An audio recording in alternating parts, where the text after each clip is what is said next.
Hi, Pete or Mart TV. It's the third edition of Blast from the Past, and we have here Ruger's entry into the lever action rifle race, the Model 96. Let's face it, the lever action rifle, as epitomised by the Winchester 94, Henry, and the Marlin 1894, guys of that nature, is the quintessential American firearm.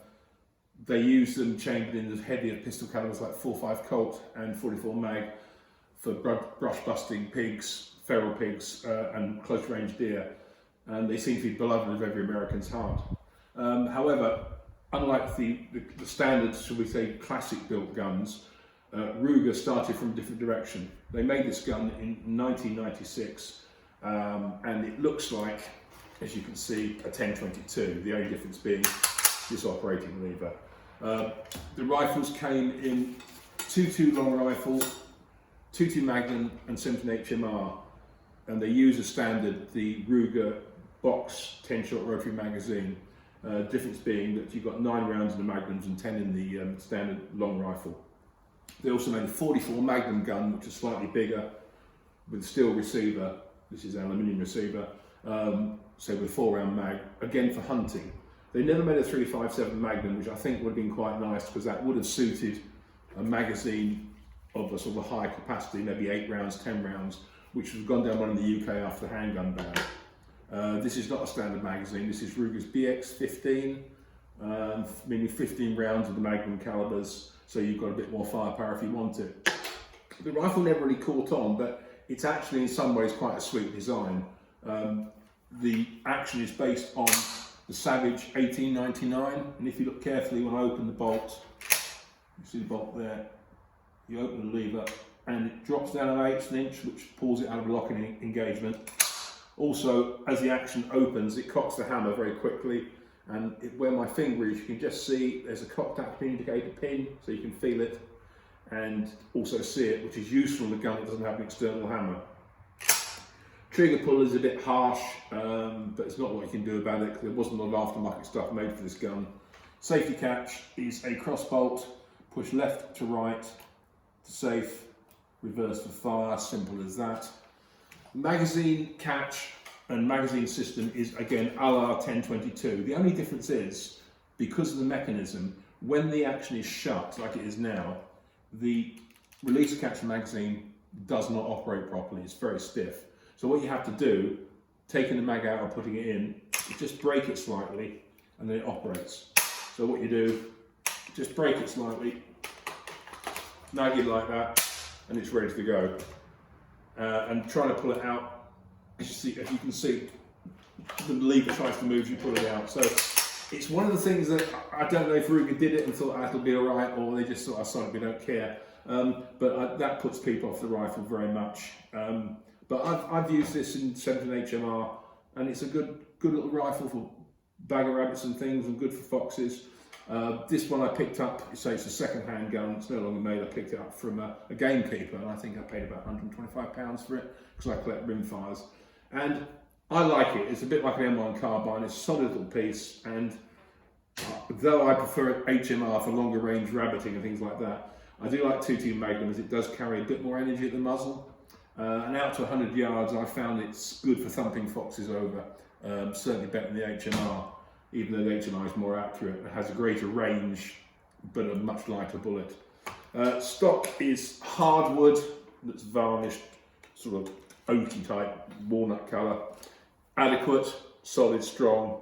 They come from the box with a little skinny plastic butt plate, which is smooth, and the rifle slips in the shoulder, especially when you're operating it. I fitted an extension rubber pad from a Mini 14, which gives you an extra inch of length of pull, which is to be appreciated on a little gun like this. And the textured rubber really holds it in the shoulder. Sights, iron sights are standard. You have a windage adjustable and minimum elevation adjustable flip up rear, U-notch, and up the front, a blade, again, that's windage adjustable. This gun isn't threaded, unusual for the UK. The keeper never had it threaded, I'm quite surprised. But that would be easy enough to get a smith to take that off and round it off and put a can on it. Scope mounting again is basic. It's very similar to 1022. The only difference is the curve in the receiver is different.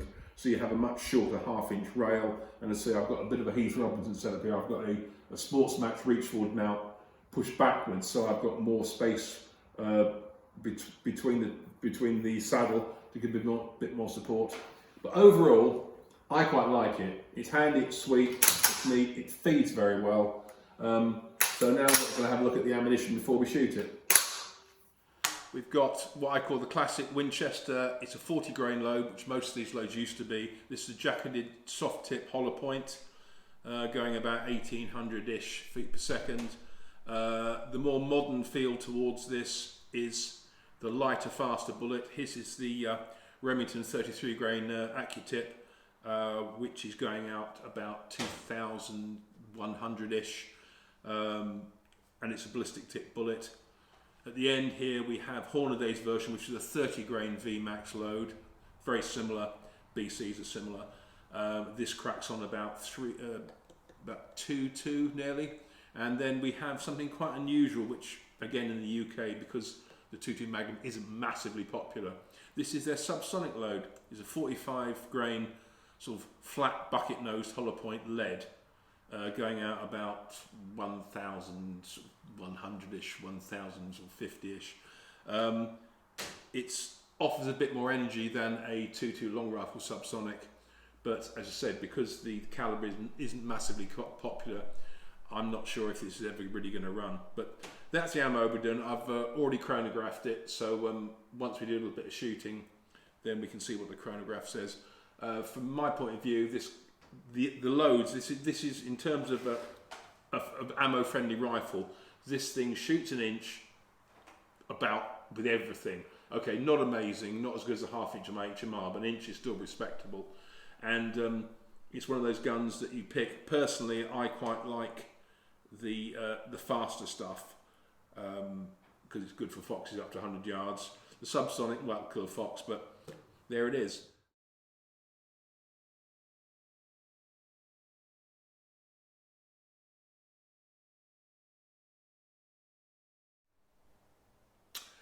Okay, I've got 2 bags here, BX15, 15 shot, and the standard 9 shot. So feed is good and smooth on this gun, it really is. Clear. And it's fast and handy to use as well. Safety on, safety off.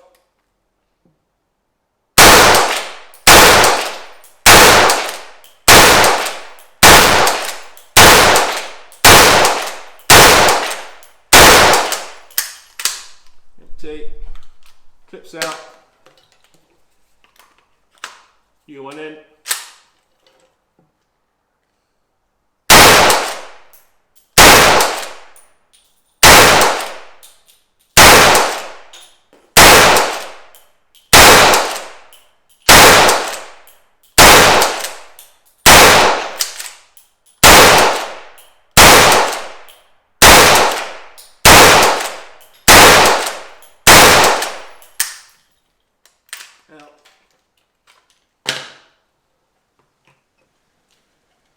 So that's done 24 rounds, slick and smooth. The only thing I think I would do with this, if I used it a lot more, was wrap the bottom of the cock and handle in tape, because it bangs on this curve of the bow, bangs on the back of your fingers a little bit.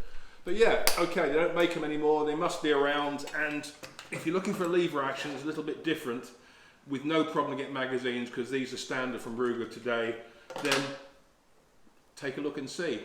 But that's the 96 Ruger, bit of a milestone in lever action history, if you consider it. If not, I hope you enjoyed this. There'll be plenty more to come. See you later.